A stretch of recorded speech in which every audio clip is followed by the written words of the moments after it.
और कर्नाटक सरकार में मंत्री प्रियांक खरगे आरएसएस को लेकर उन्होंने बड़ा बयान दिया है। कहा है कि आरएसएस और तालिबान दोनों की विचारधाराएं मिली जुली हैं और हर तरह का कट्टरवाद तालिबान की तरह ही है। प्रियांक खरगे ने मुख्यमंत्री सिद्धारमैया को पत्र लिखकर सरकारी संस्थानों, सार्वजनिक खेल के मैदानों और मंदिरों में सभी आरएसएस गतिविधियों पर प्रतिबंध लगाने की मांग की। प्रियांक खरगे के बयान पर बीजेपी के विधायक रामेश्वर शर्मा ने कहा कि कांग्रेस के नेता हमेशा से संघ के धुर विरोधी रहे हैं।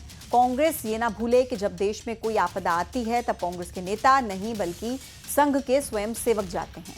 थोड़ा सा सब्र करो, आने वाले समय में चांद पर भी शाखा लगेगी। उधर कांग्रेस ने प्रियांक खरगे के बयान का समर्थन किया है। कांग्रेस का कहना है कि संघ पर प्रतिबंध लगाने की बात अगर कर्नाटक से उठी है तो दूर तलक जाएगी।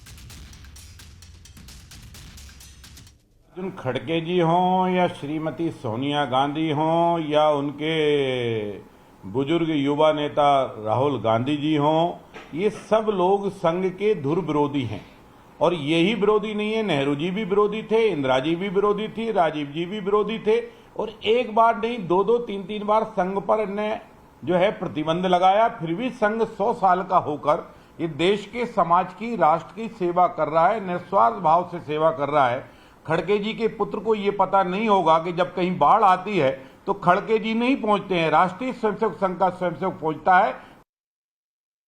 महात्मा गांधी की जब हत्या हुई थी, जिसके तार आरएसएस से जुड़े हुए थे, उसमें सरदार पटेल जी ने बैन किया था। तो मैं समझता हूं कि कर्नाटक की जो स्थिति है, जहां पर वो खड़गे जी के जो मंत्री हैं बेटे, उनने अगर बात लिखी है तो निश्चित की कर लेते हैं, जहां पर दीपावली से पहले फिर एक बार विवादित पोस्टर्स लगाए गए हैं। हिंदू संगठनों की तरफ से ये पोस्टर लगाए गए हैं जिन पर अपना त्योहार अपनों से व्यवहार लिखा गया है। ये भी लिखा है कि आप उन्हीं से दिवाली का सामान खरीदें जो आपकी खरीदारी से दिवाली मना सकें। विश्व हिंदू परिषद और बजरंग दल की तरफ से ये पोस्टर लगवाए गए।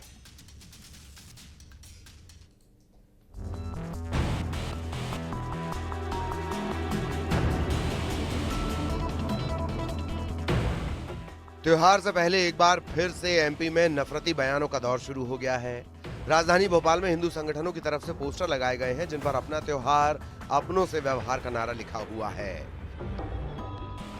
दीपावली के पहले एक बार फिर अपनी दिवाली अपनों के साथ ऐसे टैग्स वाले जो पोस्टर्स हैं वो वायरल हो रहे हैं, चर्चा में आ गए हैं। राजधानी भोपाल के रत्नागिरी चौराहे पर आप देख सकते हैं कि एक पोस्टर लगा हुआ है जिसमें लिखा है अपना त्योहार अपनों से व्यवहार, दिवाली की खरीदी उनसे करे जो आपकी खरीदी से दीपावली मना सके। विश्व हिंदू परिषद और बजरंग दल ने ये पोस्टर जो है वो लगाया। विश्व हिंदू परिषद और बजरंग दल ने हिंदू लोगों से अपील की है कि उन्हीं से दिवाली का सामान खरीदें जो आपकी खरीदारी से दीपावली मना सकें। छोटी छोटी सामग्री, पूजन सामग्री बेचता है, उससे पहली प्राथमिकता उसको दें, पहली खरीदी उससे करें ताकि उसके घर में दिवाली अच्छे से मने। जी, तो इसके पीछे का संदेश कहीं किसी को बॉयकॉट करना भी है क्या सर?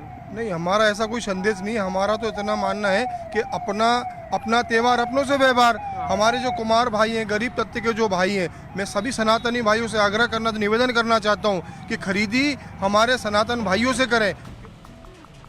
राजधानी भोपाल में लगे पोस्टर से अब एमपी में सियासत गरमा गई है। कांग्रेस ने निशाना साधते हुए कहा कि ये भारतीय संस्कृति पर चोट है, त्योहार सौहार्द बढ़ाने के लिए होते हैं। वहीं कांग्रेस के आरोपों पर जवाब देते हुए बीजेपी ने कहा कि अपनों से सामान खरीदने में कोई आपत्ति नहीं है, देशभक्तों से ही पटाखे मिठाइयां खरीदनी चाहिए। सब अपने हैं, बाबा आदम के ज़माने से जितने लोग हैं सब अपने हैं। और मैं समझता हूँ कि ये भोपाल ही नहीं, मध्य प्रदेश ही देश की संस्कृति है। इस संस्कृति पे चोट करेंगे तो ज़्यादा दिन नहीं चलेगी,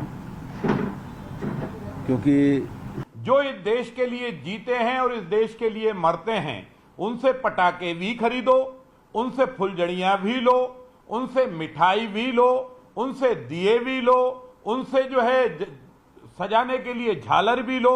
उनसे व्यवहार करना ही चाहिए, क्योंकि जो हमारे देश के लिए रहेगा हम उससे सामान खरीदेंगे। और वैसे भी ध्यान रखना चाहिए, जो व्यापारी है उसे ग्राहक को देवता के रूप में पूजना चाहिए। कुल मिलाकर एमपी में दिवाली से पहले एक बार फिर हिंदू मुसलमान वाली बयानबाजी शुरू हो गई है। आखिर क्यों हर बार त्योहार से पहले इस तरह जहर घोला जा रहा है? क्यों त्योहार के मौके पर सौहार्द बिगाड़ने वाले बयान दिए जाते हैं। भोपाल से वासु चौरे की रिपोर्ट, न्यूज़ 18।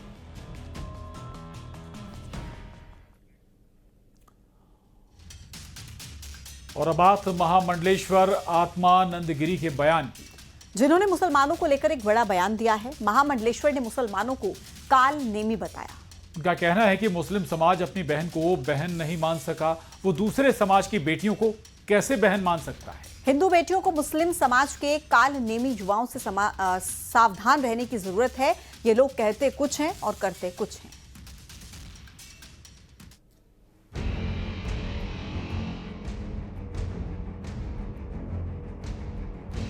मध्य प्रदेश में माहौल बिगाड़ने वाले बयानों का दौर थमने का नाम नहीं ले रहा।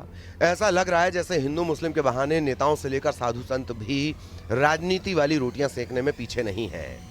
मंडला में महामंडलेश्वर आत्मानंद गिरी ने एक बड़ा बयान दिया है।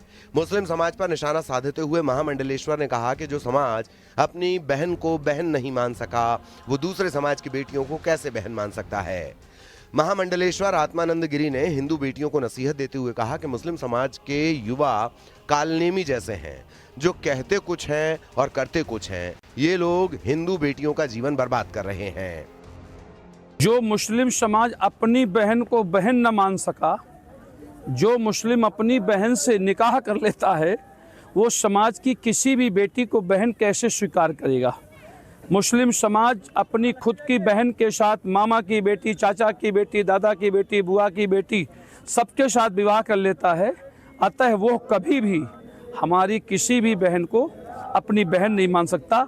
भारत की संपूर्ण बेटियां सावधान रहें, ये कालनेमी हैं, जो कहते कुछ है करते कुछ हैं। महामंडलेश्वर आत्मानंद गिरी के बयान पर अब एमपी में सियासी माहौल गर्मा गया है। बीजेपी का कहना है कि जिस तरीके से पहचान छिपाकर हिंदू समाज की बेटियों को शिकार बनाया जा रहा है, उस लिहाज से धर्म गुरुओं की चिंता लाजमी है। उधर कांग्रेस ने महामंडलेश्वर के इस बयान का विरोध किया है। देखिए, जिस तरह से लगातार नाम पहचान छुपाकर हमारी बहन बेटियों का जीवन खराब करने की घटनाएं सामने आई हैं, लव जिहाद की घटनाएं एक साजिश के तहत सामने आई हैं, ऐसे में विभिन्न धर्मावलंबियों की चिंतित होना स्वाभाविक है। साथ ही सामाजिक संगठन भी इन मामलों में चिंतित हैं। तो जो लोग लव जिहाद करवा रहे हैं और साथ ही जो राजनीतिक दल ऐसे जिहादियों का समर्थन करते हैं या संरक्षण करते हैं, उन्हें इस मामले पर ध्यान देना चाहिए। साधु संतों का काम है समाज का मार्गदर्शन करना, लेकिन इस तरह के विवादित बयानों से उन्हें बचना चाहिए। आपसी सौहार्द बनाने की जगह उसे बिगाड़ने की कोशिश क्यों की जा रही है। Bureau report, news 18।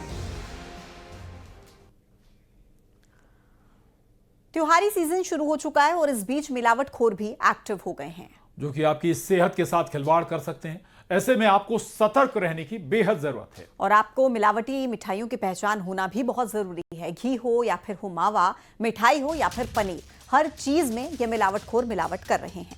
तो वहीं दूसरी ओर खाद्य विभाग भी पूरी तरह से एक्टिव है। प्रदेश के कई जिलों में मिलावटखोरी पर ताबड़तोड़ कार्रवाई भी हो रही है। सरकार ने भी मिलावटखोरों के खिलाफ कड़ी कार्रवाई करने के निर्देश सभी कलेक्टर्स को दिए हैं।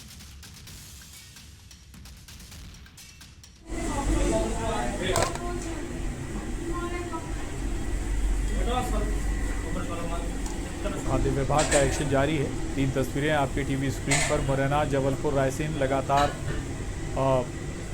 त्योहारी सीजन में प्रशासन एक्टिव है। और कर्नाटक सरकार में मंत्री प्रियांक खरगे आरएसएस को लेकर उन्होंने बड़ा बयान दिया है। कहा है कि आरएसएस और तालिबान दोनों की विचारधाराएं मिली जुली हैं और हर तरह का कट्टरवाद तालिबान की तरह ही है।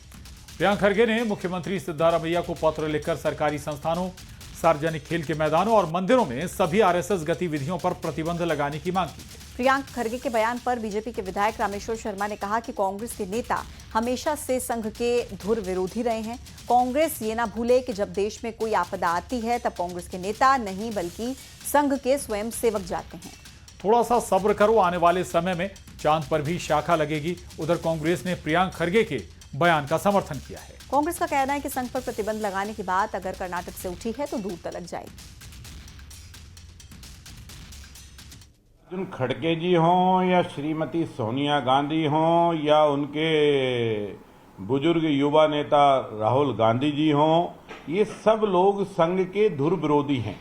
और यही विरोधी नहीं है, नेहरू जी भी विरोधी थे, इंदिरा जी भी विरोधी थी, राजीव जी भी विरोधी थे, और एक बार नहीं 2-2, 3-3 बार संघ पर इन्हें जो है प्रतिबंध लगाया। फिर भी संघ 100 साल का होकर ये देश के, समाज की, राष्ट्र की सेवा कर रहा है, निस्वार्थ भाव से सेवा कर रहा है। खड़गे जी के पुत्र को ये पता नहीं होगा कि जब कहीं बाढ़ आती है तो खड़गे जी नहीं पहुंचते हैं, राष्ट्रीय स्वयंसेवक संघ का स्वयंसेवक पहुंचता है। महात्मा गांधी की जब हत्या हुई थी, जिसके तार आरएसएस से जुड़े हुए थे, उसमें सरदार पटेल जी ने बैन किया था। तो मैं समझता हूं कि कर्नाटक की जो स्थिति है, जहां पर वो खड़गे जी के जो मंत्री हैं बेटे, उनने अगर बात लिखी है तो निश्चित